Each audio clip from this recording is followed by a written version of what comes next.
Hello प्रणाम गोड़ लागतनी। आप सब कैसन बानी या जरूर बताइए। आज हम उपस्थित बानी एक देवी जी के बहुत सुंदर ही भजन या जो भी बोली जा लेके, जो कि बड़ा ही सुंदर बा और नवरात्रि स्पेशल बा, आने वाला भी बा, तो जरूर सुनी जा। और प्लीज एक लाइक जरूर करी जा, कमेंट में जरूर बताइए जा कैसन लागल है, और प्लीज ज्यादा से ज्यादा शेयर करी जा। चैनल पर नया बानी जा तो सब्सक्राइब करी जा। तो सुनी जा देवी जी का भजन और लाइक कॉमेंट जरूर करब जा। अरे चैता में भेजनी नेवातावा हो, मैया आई है आगनवा। चैता में भेजनी नेवातावा हो, मैया आई है आगनवा। आई है आगनवा, मैया आई है आगनवा। आई है आगनवा, मैया आई है आगनवा।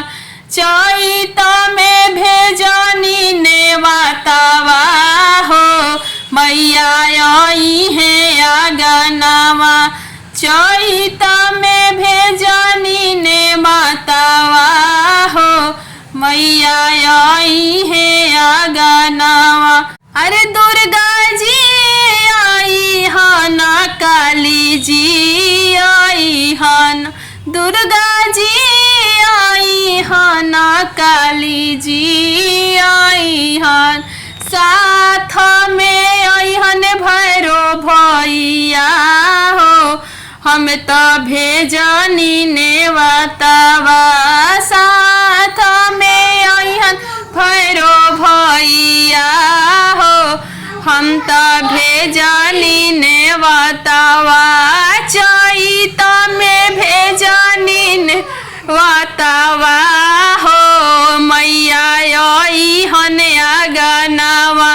चैता में भेजनी नेवातावा हो, मैया आई हन आंगनवा। आई हन आंगनवा, मैया आई हन आंगनवा। आई हन आंगनवा, मैया आई हन आंगनवा। चैता में भेजनी नेवातावा हो, मैया आई हन आंगनवा। चैता में भेजनी नेवातावा हो, मैया आई हन आगनवा। दुर्गा मैया आई हन, सरस्वती मैया आई हन।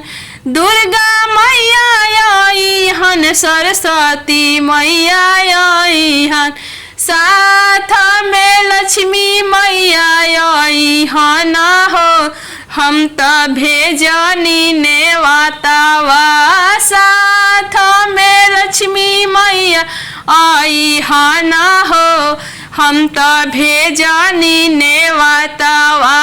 चैता में भेजनी नेवातावा हो, मैया आई हन आगनवा।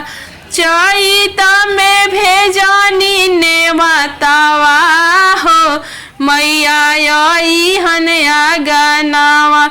दुर्गा मैया आई हन, लक्ष्मी मैया आई हन।